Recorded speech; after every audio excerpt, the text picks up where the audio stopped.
Fala galera, beleza? Hoje um pouco mais sereno, que acho que ontem eu não estava nada sereno. Vamos falar um pouco mais do majestoso e vamos falar também sobre a polêmica dos cantos homofóbicos. Se você só quer saber a segunda parte, vai para metade do vídeo, porque na primeira parte eu vou falar um pouco ainda do que eu já falei no vídeo de ontem, que eu quero comentar ainda, né, as críticas que eu acho muito, o foco, né, que eu acho muito exagerado em cima da arbitragem. Quero explicar por que eu acho isso, colocar alguns argumentos que ontem acabei não colocando, porque acho que ontem eu ainda estava muito à flor da pele, né? E aí falar então dessa questão da homofobia no futebol, especialmente no majestoso.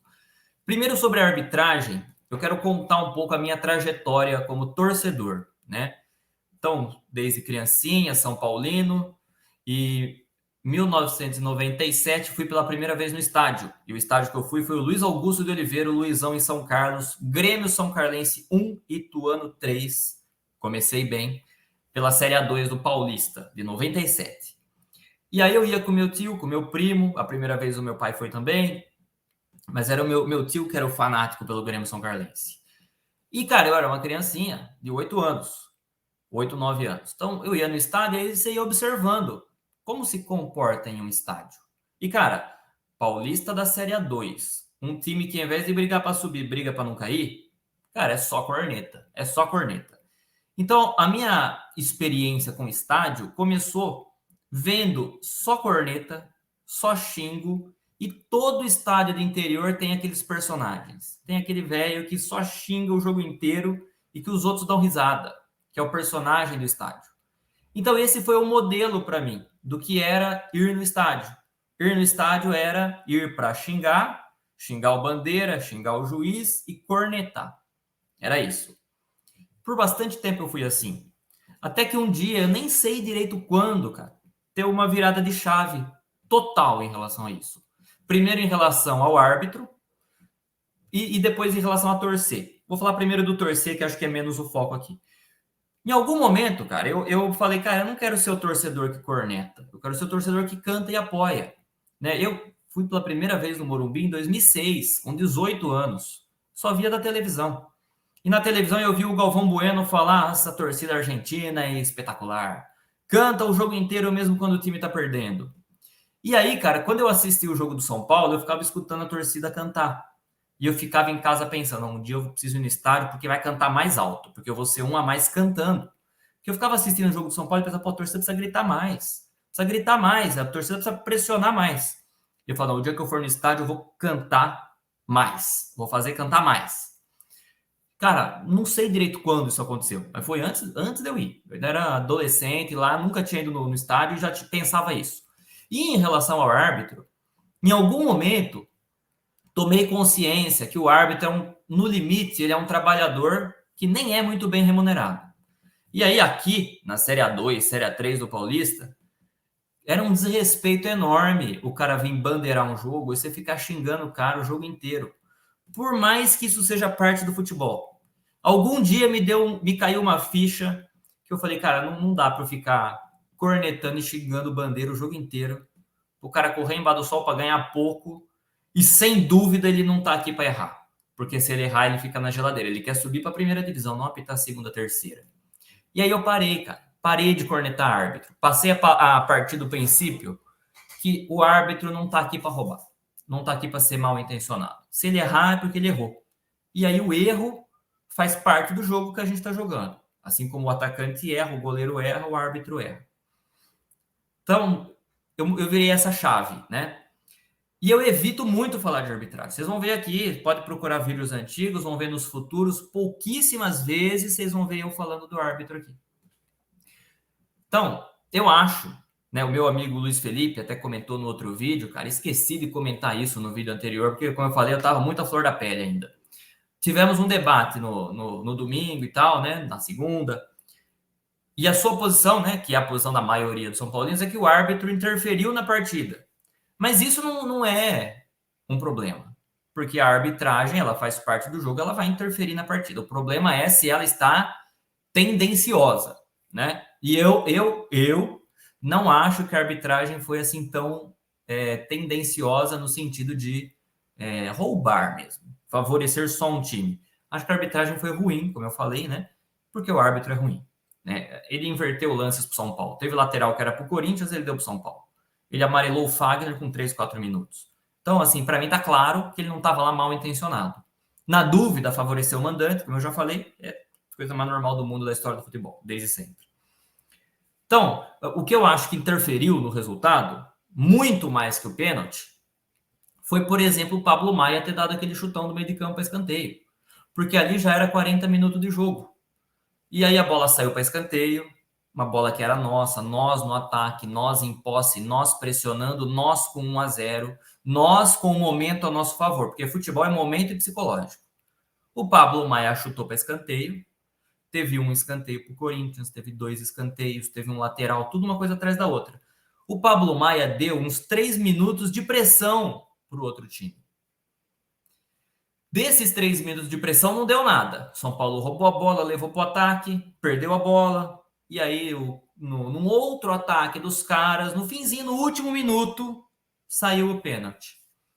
Agora, quando o Pablo Maia deu o escanteio para os caras, num lance que era nosso, deu para os caras, para a torcida gritar, todo mundo dos caras foi para frente, ocuparam o campo de ataque, começaram a pensar, opa, o momento inverteu, é o nosso momento de fazer pressão. E demorou 8, 9 minutos. Foi lá para os 49 que teve o pênalti, né?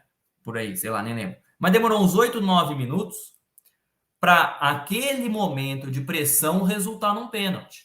Ou seja, se o Pablo Maia, ao invés de fazer o que ele fez, dominasse a bola, mesmo que quisesse recuar para o Rafael para sair tocando, mas girasse a bola, a gente ficasse mais 1 minuto, 1 minuto e meio com a bola, eu acho que não daria tempo do outro time pressionar o suficiente para criar a circunstância que resultou no pênalti.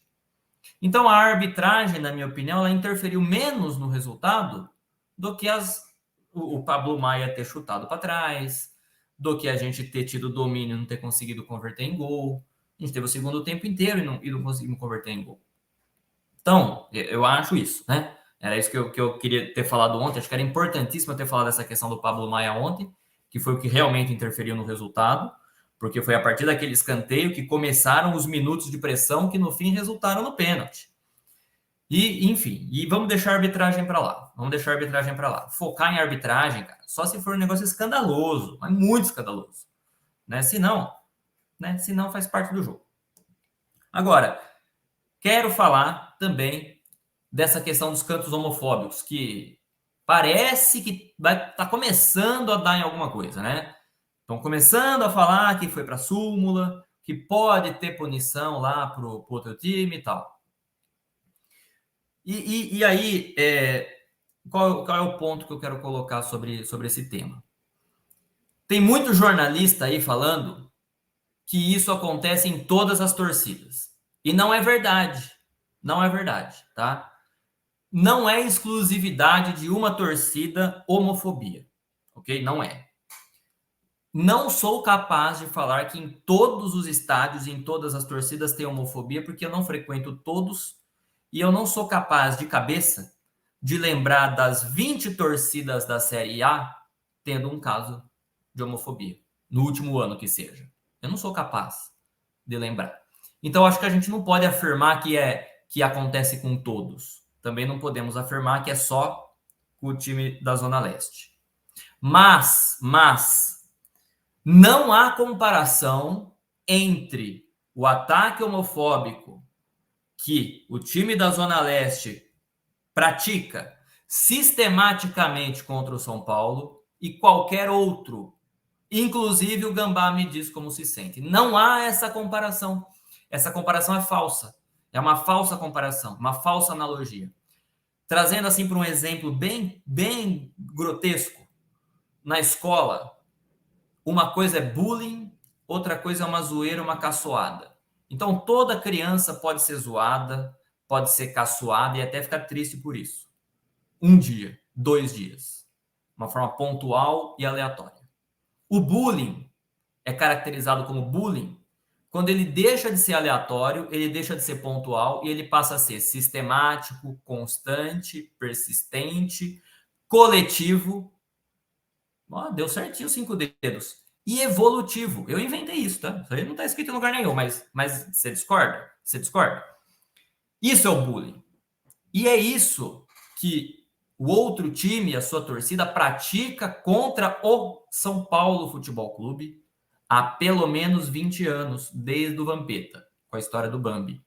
Começou só com a historinha do Bambi.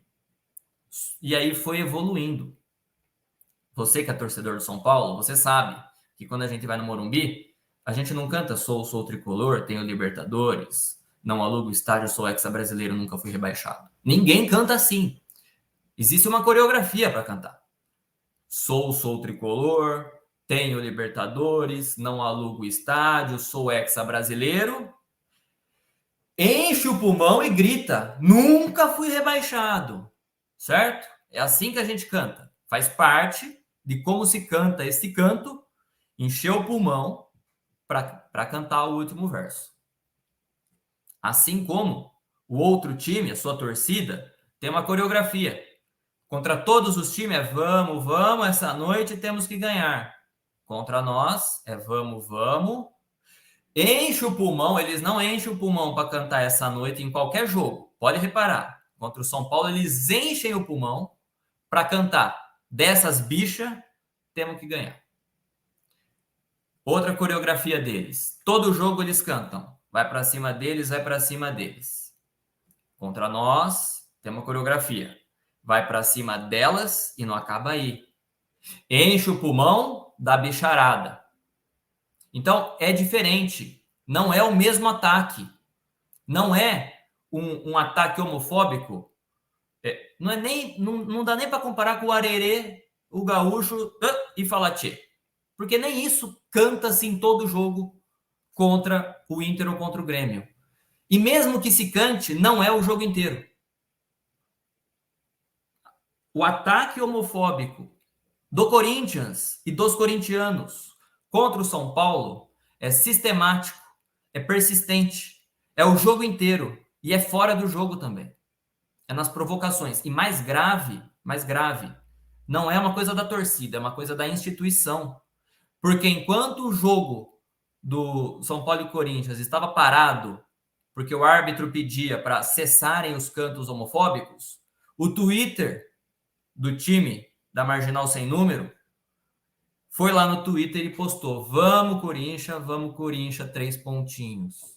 Enquanto a torcida cantava: vamos, Corinthians, dessas bichas temos que ganhar. Então é institucional o negócio. É institucional. É institucional. O canal aqui é do São Paulo. Eu não acho que a gente tem que ficar aqui querendo ensinar, né? Ensinar os caras lá que se acham a última bolacha do pacote, como eles têm que agir. Mas sim cabe a nós apontarmos essa hipocrisia do marketing, porque eles vendem essa imagem de que é a torcida do povo, é a torcida vanguarda, né? Que no final do Brasileirão ia bater em golpista que estava bloqueando a estrada para ir ver o jogo, né? Ia botar fogo no fascista e tal, né? Ó, como os caras são vanguarda, né? Ó como os caras são respeita as minas, né? Os caras que são contra racistas, são os antirracistas, antifa antirracista, mas são muito homofóbicos, né? Muito não, né? São homofóbicos. Não existe muito, ou você é ou você não é. Os caras são. Os caras são. A coletividade lá é. E não adianta você levantar a mão e falar, ah, eu não sou.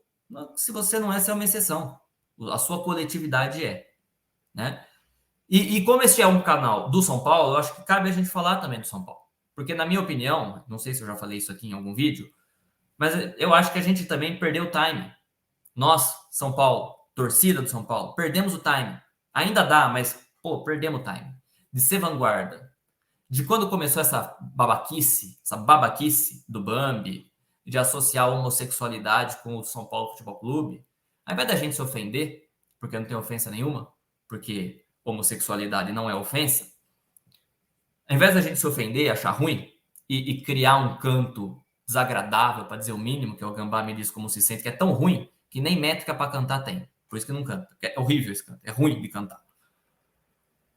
A gente podia ter sido vanguarda e falado que sim, o Morumbi é um estádio inclusivo. A nossa torcida é uma torcida inclusiva. Quem quiser vir, vem e tá sendo bem recebido. Tá sendo abraçado. Porque é o time do povo de verdade. É o time da arquibancada mais barata. É o time que enche o estádio. É o time que tem diversidade na arquibancada. Não tem só branco no camarote. Que você vai ver lá nesses estádios mais chiques, né? Mais caros. É tudo igual. É uma massa homogênea. O Morumbi não. Então, eu acho que a gente perdeu essa oportunidade de ser vanguarda. E o Gambá me diz como se sente, está longe de ser a mesma coisa que o ataque sistemático homofóbico da instituição SCCP contra o São Paulo. Porque é uma reação a 20 anos de ataques e de ataques que foram evoluindo. Começaram com uma piadinha e foram evoluindo. Eu acho que nós, disso tudo, o que importa para o São Paulo é a gente questionar se porque eu falei no vídeo anterior que eu odeio o Corinthians, né? Mas acho que eles nos odeiam também. Porque o que justifica esse ataque homofóbico com tanta virulência não pode ser outra coisa senão um certo ódio do São Paulo. E eu acho que o que nos cabe pensar é: será que esse ódio que vem da arquibancada para o campo interfere? Será que esse ódio faz ser mais difícil a gente ganhar lá? Ou mais difícil os caras perder lá, porque eles sentem o impulso do ódio? Eu não sei. Eu acho que é algo para a gente pensar. E me assusta quando eu vejo muitos São Paulinos falarem que isso não é importante. Eu não consigo achar que um tabu contra um dos principais rivais, para mim é o maior, mas eu entendo que cada torcedor tem a sua experiência, outros vão achar o Palmeiras, ninguém vai achar o Santos, né? O maior rival do São Paulo é ou o Corinthians ou o Palmeiras, não tem outro, é o trio de ferro, né? É quem está na mesma cidade, é com quem a gente divide escola, é com quem a gente divide trabalho, é isso que faz a rivalidade em qualquer lugar do mundo. Então eu não consigo acreditar que é verdade que não, o tabu não incomoda, que confronto direto em desvantagem não incomoda. Eu acho que o torcedor que fala que não incomoda, ele está vivendo um estágio de negação. Ele não quer assumir aquilo, porque aquilo é uma realidade ruim de se assumir, então a gente fica inventando que isso não tem valor. Mas tem. Tá? Não tem o mesmo valor que levantar um troféu, mas também tem o seu valor. Por isso, eu acho que cabe a gente refletir. Será que esse ódio que vem da arquibancada, porque não é simplesmente um ataque homofóbico, esse ataque homofóbico ele vem carregado de ódio, se esse ódio interfere na bola dentro do campo? Eu acho até que não. Porque ontem, enquanto o juiz mandava parar e a torcida... Ontem não, domingo. E a torcida cantava ainda mais alto, o Cássio e o Rafinha, os dois capitães, conversaram. E, cara, aqui, né? Sem dar para fazer leitura labial. Mas a impressão que eu tive, pelo gestual, e, cara, tô especulando demais, né? Mas a impressão que eu tive era tipo o Rafinha falando pro Cássio, vamos jogar, não precisa parar o jogo, não. Então eu até acho que não é isso que interfere. Mas acho que cabe pensar. Agora, esse canal é do São Paulo. Gambá me diz como se sente.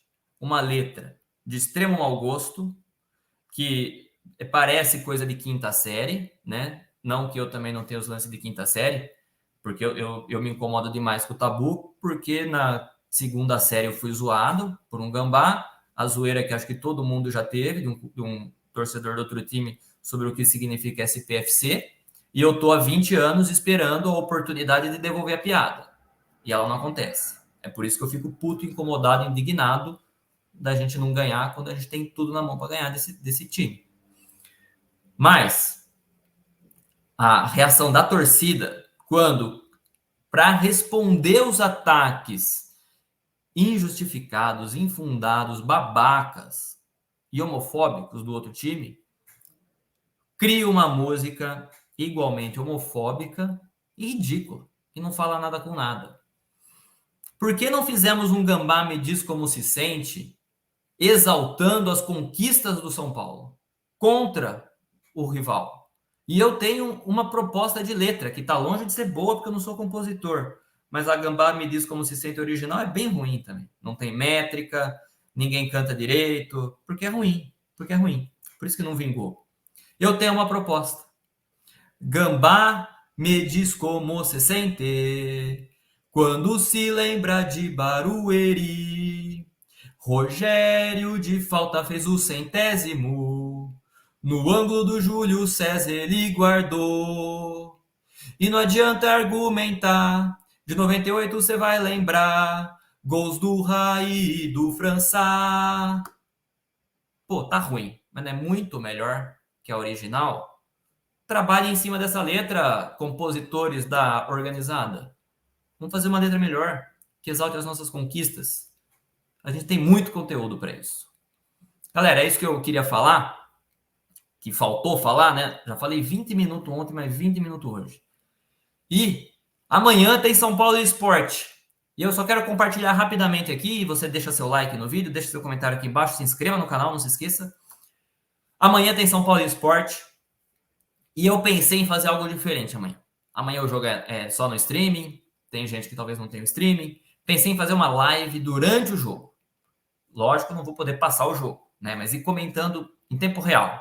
Porém, o jogo é às 8 e às 19 horas tem São Paulo e Flamengo pelo NBB semifinal. E o nosso clube é São Paulo Futebol Clube. Futebol é o que importa, é o principal. Mas também gosto muito do basquete, acompanho o São Paulo no NBB. Creio que estarei dividido durante o primeiro tempo da partida amanhã. Porque durante o primeiro tempo de São Paulo Sport vai estar rolando o segundo tempo de São Paulo e Flamengo. Então não sei ainda se vai rolar essa live amanhã durante o jogo do esporte. Pode ser que role só no segundo tempo, pode ser que role o jogo inteiro, dependendo como tiver o NBB, eu posso abandonar o NBB e vir para o futebol exclusivamente, que é o que importa. Mas no próximo, na volta, teremos live, com certeza, ao vivo, durante São Paulo Esporte. Vamos comentando o jogo em tempo real, vamos assistindo junto, vamos comentando, que acho que é mais legal até do que fazer só o pós-jogo, especialmente que o pós-jogo tem uma ampla concorrência. Bom, galera, queria falar um pouquinho mais, já falei bastante. Quero agradecer demais todos que entram, que assistem, que interagem. O canal só existe por causa de vocês. E vou pedir ajuda para vocês.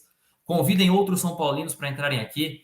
Convidem São Paulinas para estarem aqui. Faz tempo que eu quero trazer uma São Paulina aqui para a gente conversar também com torcedoras sobre o nosso São Paulo. Sobre o nosso São Paulo. Estamos falando aqui de ser inclusivo. Cadê as torcedoras? Chamem as pessoas aqui. Também para eu conseguir trazer gente aqui. Porque, ó, eu já convidei setorista do São Paulo, já convidei comentarista esportivo, já convidei dirigente. E assim, tem aquele que não quer falar não, então ele fica em silêncio. Beleza. Só que aí tem os que acho que não quer falar não, aí fala sim, aí eu acho que vai vir. E aí na hora que eu vou combinar que dia, aí a pessoa some. Aí a pessoa não responde mais. Porque acho que ela entra aqui, não tem tantos views, não tem tantos inscritos. Então, galera, ajudem o canal a crescer, que eu tenho muitas ideias. Mas, né, as pessoas precisam ver alguma coisa que agregue, para quererem vir. É isso. Então, conto muito com vocês que fazem o canal, não sou eu. Agradeço demais todos que estão sempre aqui. E vamos, São Paulo. Vamos ser campeão.